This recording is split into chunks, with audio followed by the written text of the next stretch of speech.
Assalamualaikum warahmatullahi wabarakatuh. Alhamdulillah. Salatu wassalamu ala rasulillah. Sayyidina wa maulana Muhammadin ibn Abdillah. Wa ala alihi wa ashabihi wa man tabi'ahu wa mawala. Asyhadu an la ilaha illallah wahdahu la syarikalah. Wa asyhadu anna Muhammadan abduhu wa rasuluh la nabiyya ba'dah. Allahumma salli ala Sayyidina Muhammad wa ala ali Sayyidina Muhammad. Sobat-sobat penyuluhan sekalian yang dirahmati Allah Subhanahu wa taala, dalam cuaca yang tidak begitu cerah ini, namun dengan suasana lingkungan yang asri, berkat kecintaan kami akan tanaman dan mendukung nilai-nilai ekoteologi Kementerian Agama, pada kesempatan ini kami ingin memberikan kultum tentang tema Ramadan dan keteguhan iman dengan judul menjaga hati dari gibah saat berpuasa. Sobat-sobat penyuluhan yang dirahmati Allah Subhanahu wa taala, sebagaimana yang kita ketahui, Rasulullah sallallahu alaihi wasallam telah bersabda di dalam sebuah hadis yang diriwayatkan oleh An-Nasa'i, "Kam min sha'imin laisa lahu min siyamihi ilal ju'i wal atos." Kam min sha'imin, betapa banyak orang-orang yang berpuasa, kata Rasulullah sallallahu alaihi wasallam, laisa lahu min siyamihi, tetapi di dalam mereka puasa itu mereka tidak mendapatkan apa-apa, ilal ju'i wal atos, melainkan rasa dahaga dan rasa lapar. Apa makna dari hadis yang disampaikan oleh baginda Nabi ini? Baginda ingin menyampaikan bahwa banyak orang yang bisa berpuasa dengan menahan lapar dan haus, bahkan dalam waktu yang lebih lama sekalipun dari terbenamnya matahari di saat maghrib.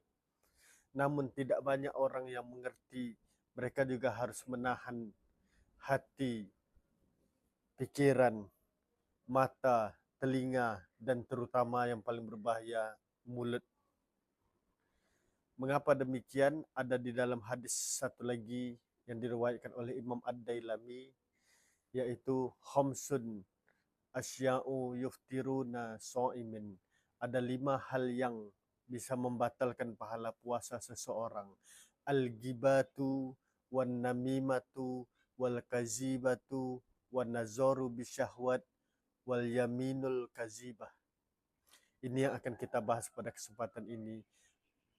Ada 5 hal, al-khamsun asya'i, ada 5 hal atau 5 perkara, yuftiruna sha'imun, yang dapat membatalkan pahala puasa. Yang pertama adalah al-ghibatu. Gibah atau menceritakan orang lain, apalagi di era komunikasi yang semakin berkembang ini. Mungkin tidak mulut kita yang secara langsung bergibah, tetapi jempol kita, jari-jari kita yang lainnya, melalui ketikan-ketikan yang kita buat di dalam handphone kita untuk menghina atau mencaci atau menggunjing atau bahkan yang lebih parahnya memfitnah seseorang atas peristiwa yang mereka alami dan yang tidak mereka alami, maka itu merusak pahala puasa kita. Dan ini yang lebih parah sebenarnya, karena kita bisa menahan lapar, kita mampu menahan haus, tetapi ketika kita membuka media sosial kita, kita membuka handphone kita, belum tentu kita mampu menjaga hati kita untuk tidak ikut bergibah. Namimah, mengadu domba, ini jelas lebih parah.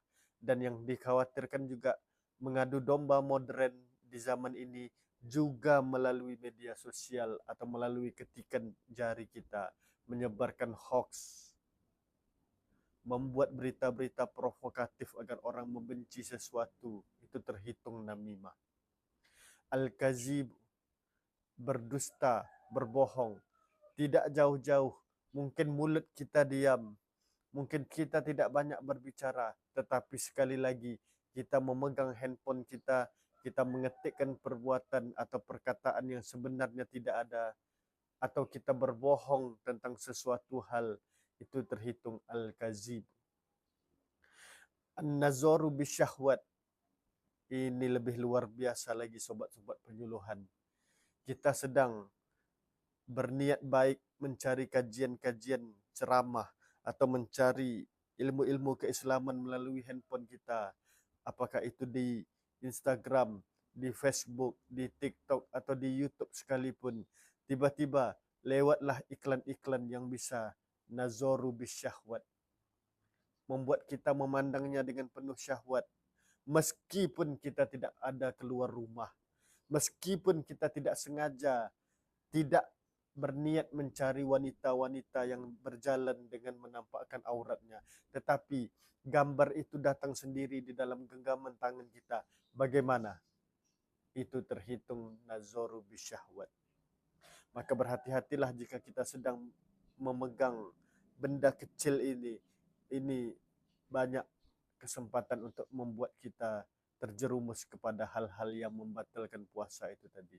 Dan yang terakhir tadi sesuai hadis al-yaminul kazibah, bersumpah palsu. Sumpah palsu mungkin walaupun sedikit jumlahnya, tetapi seandainya kita berkata tentang sesuatu dengan membawa-bawa nama Allah, seperti contohnya, sumpah demi Allah bukan saya yang melakukannya, itu kita boleh jadi akan terhitung sebagai al-yaminul kazibah. Jangan pernah dengan mudahnya menyebutkan sumpah, apalagi membawa-bawa nama Allah Subhanahu wa taala. Sobat-sobat penyuluhan sekalian, di pagi yang tidak begitu cerah ini mungkin sebagai pengingat bagi diri kita. Kita tahu banyak kasus yang terjadi di lingkungan kita hari ini. Banyak potongan-potongan video yang memelintir kejadian yang ada di sekitar kita. Apalagi dalam beberapa hari ini ada peperangan antara Amerika Serikat dan Israel melawan Iran. Maka bagaimana sikap kita sebagai seorang mukmin di bulan Ramadan untuk menjaga keteguhan iman kita? Salah satunya adalah jaga hati kita dari menggibah. Apapun yang terjadi di luar sana, boleh kita memihak kepada salah satu sisi, silahkan. Tapi yang tidak boleh adalah kita menggunjingnya, kita membicarakannya, kita menyebarkan berita-berita palsu tentang hal itu. Bahkan kita selalu membagikan, share berita yang tidak kita saring lagi apakah ini benar atau tidak adanya. Maka di bulan Ramadan yang mulia ini, jangan sampai kita seperti yang dikatakan oleh Nabi tadi, ilal ju'i wal atos. Kita hanya mendapatkan tidak lain tidak bukan lapar dan dahaga. Jagalah hati kita, jaga pikiran kita, jaga panca indera kita, dan yang paling penting, jagalah ketikan jari kita untuk tidak bergibah di dunia maya. Demikian yang dapat saya sampaikan. Semoga dapat diambil iktibarnya untuk kita semua.